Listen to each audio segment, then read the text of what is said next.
Hey, Jessica, how are you? You're already laughing. That's a good sign. That means this is going to be a really funny episode, you guys. You guys. Okay, so it's kind of perfect because we are talking about how stand-up comedy can help your IELTS scores today.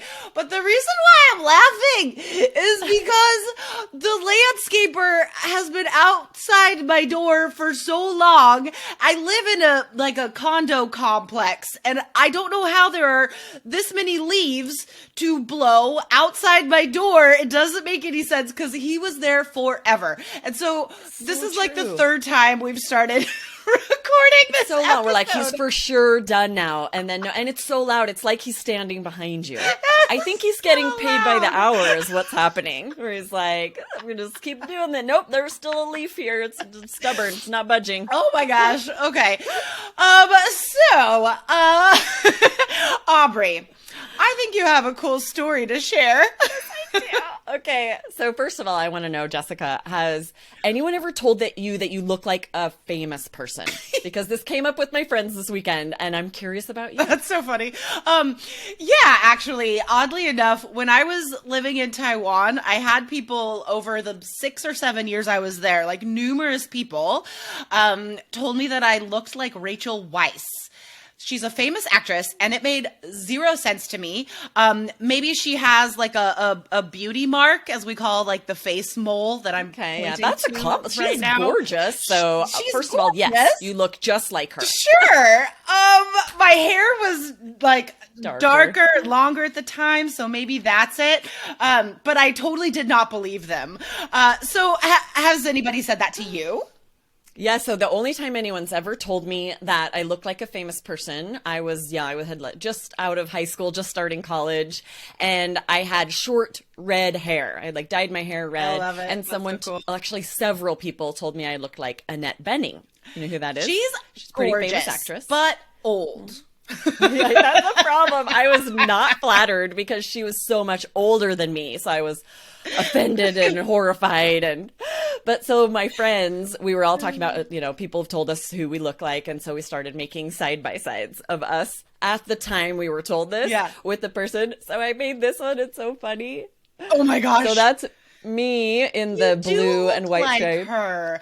Guys, a little bit. By the way, this is one of the episodes that we are also doing a video recording of for YouTube. So subscribe to IELTS Energy TV, guys, and you can see the picture that Aubrey just held up, because that's a visual that you guys need, because she does really look like her. I do kind of look like her a lot, but so my friends were like laughing because there was some serious over tweezing happening with my eyebrows there, which was in at the time, but I look ridiculous. That's okay. I think for most people looking at pictures of their younger selves, we think we look ridiculous. Right? Like, hair. It so much has to do with bad hair choices, at least in my life. So many bad hair choices. Me too. You could see it on YouTube in the past 5 years. If you scroll through the videos, I'm still making questionable hair choices. So guys, these comments, this conversation we've had, this is a great example of self-deprecating humor. Aubrey, what does that mean? Self-deprecating. Yeah, it means to poke fun at yourself, make fun of yourself, sort of admit something that you're not proud of or think is silly or embarrassing about your humor, right? It's going to be a little bit negative, but also in fun, not super mean. It's pretty lighthearted. Totally. Guys, this is such a great example of something you can do on IELTS speaking to stand out. If you are asked to describe a problem you had recently or something, or a mistake you learned from, right? That's a total IELTS Part 2 question. That's a huge opportunity for a self-deprecating story. The way that impacts your score is it helps you stand out from other students, right? Because other students won't have this knowledge. And it helps you to sound more natural as well. It comes out in the intonation, in the stress, because you're making fun of yourself. You're laughing. You're sharing a personal story. And that is what we need you to do in IELTS Speaking Part 2. And you can also call it out. You can say, okay, this is a bit of a self-deprecating story, but I'm just going going to own it. And then you're using this great phrasal verb to own something, meaning just accepting this about myself. I'm not embarrassed about it. I love it. That's so good. Okay, guys. So before we get to the 3 ways stand-up comedy can increase your IELTS scores, I want to give a huge, enormous, massive, vast congratulations to 3 Keys student Riaz. He just sent me his scores on Skype. He worked with both Aubrey and I in personal coach because he wanted the highest scores possible. Listen to this, guys. Listening 9, reading 8.5, speaking 7.5, writing 8. He worked so hard on getting that writing to an 8, guys. Overall, 8.5.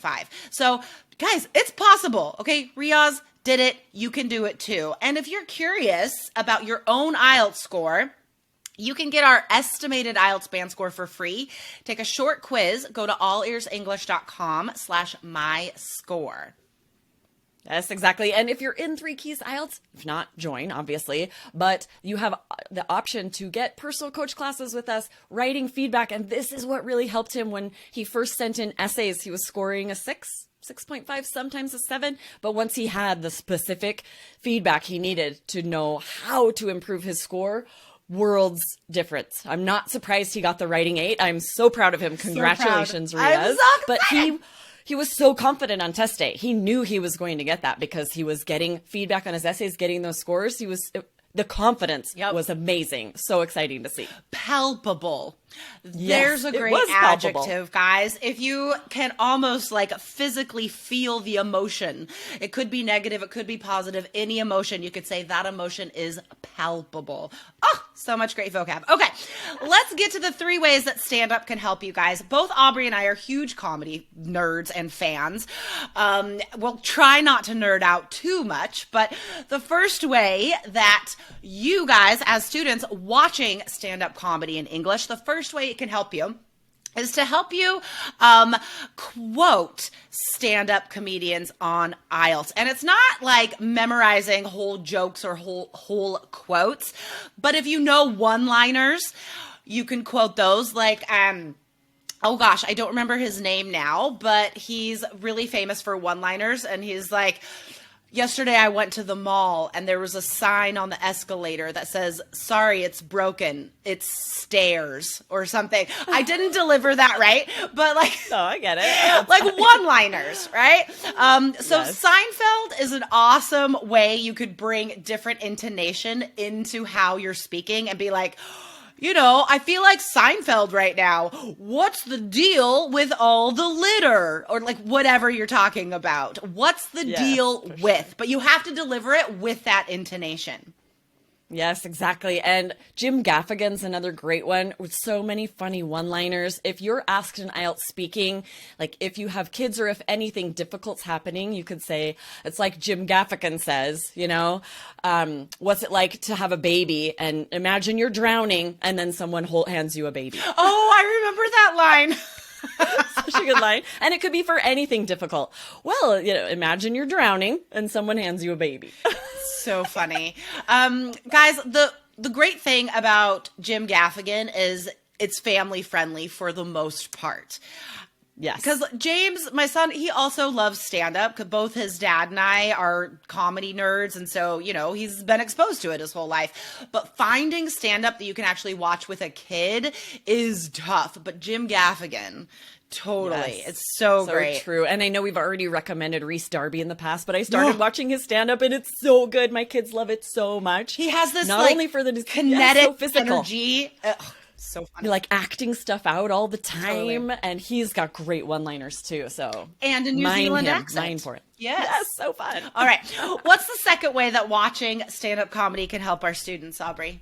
I think this is the best way to increase the engagement of your listening. There's nothing more fun to listen to, and often they slow down the delivery. They speak a little more slowly to make sure the audience is catching the jokes. So it's easier to understand, and it's just so much more fun. You could watch hours of stand-up and all of a sudden, oh my gosh, I missed a date.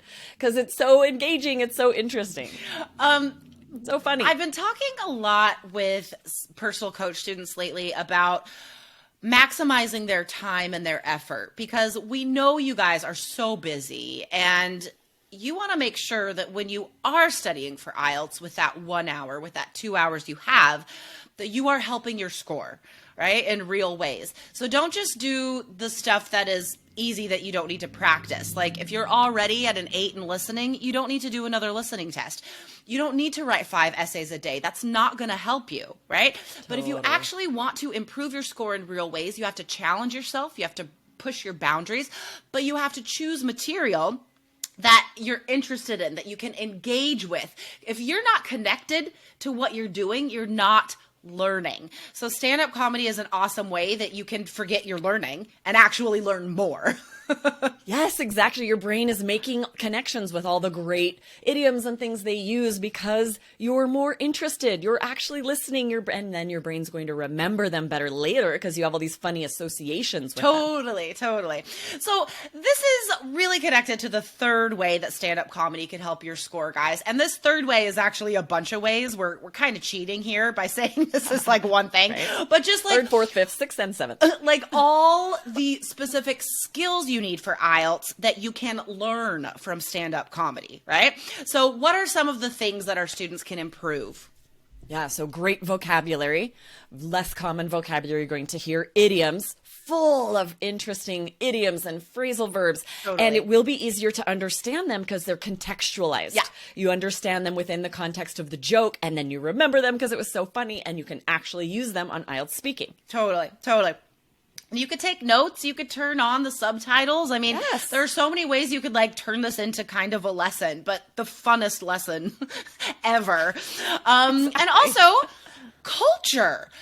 Yes. I think what draws me to stand-up comedy more than anything else, I mean, obviously I love to laugh. I laugh all the time, but one of the things that I love about stand-up comedy is the comments they could make on society, on human nature that are difficult to talk about. Things like race, things like sexual identity, things like, mean people, suffering, trauma. I mean, they can bring up the darkest, hardest things to talk about, make it funny, and do it in a way that makes you think about it and make stuff sort of lighter in your own soul. But you're exactly right. It's because it's done through humor in a way to recognize like this is something we should be talking about. We should be having those conversations, and maybe this is a way to make it a little more accessible. Yeah, totally. I also want to recommend Hannah Gadsby.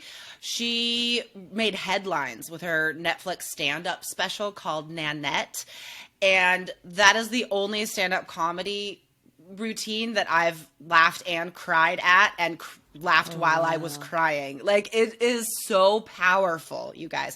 Okay, so culture, vocab, but also like the timing of English, not just comedic timing, but like literal pronunciation timing, the rhythm of the language. You can improve your own pronunciation, the intonation, the stress through mimicking stand-up comics. So I want to recommend one person in particular, John Mulaney.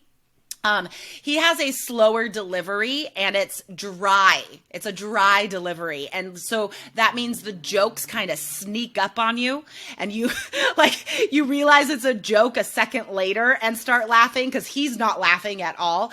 So the way he delivers stuff is so amazing and easy to mimic, I think, because like I said, it is a bit slower and the intonation and stress would be easier for you guys to copy and get used to. And he's just hilarious and very, very clever. Oh, I got to check that out. It's so true. You guys, you're doing mimicking and shadowing. Be careful to not do it of like a TED Talk where the speaker's kind of boring and monotone, right? Just because they're a native speaker does not mean they have interesting intonation. It's not guaranteed, right? But stand-up comics do. For sure. They have to. In order to engage their audience and get these jokes to land, they have to. Totally. They're professionals, guys. Yep. All right, guys. So if you want to take a free IELTS quiz, check it out, allearsenglish.com/myscore. Again, huge shout out to 3K student Riaz for that overall 8.5. And that is all today, guys. Last note, we are recording this on a new platform for IELTS Energy TV on YouTube, so definitely go check that out. And remember, you need to see Aubrey's side-by-side of her and Annette Benning, and that's how you do it. IELTS Energy TV on YouTube. All right, Aubrey, thanks for chatting today. Thanks. See you later. Bye. Bye.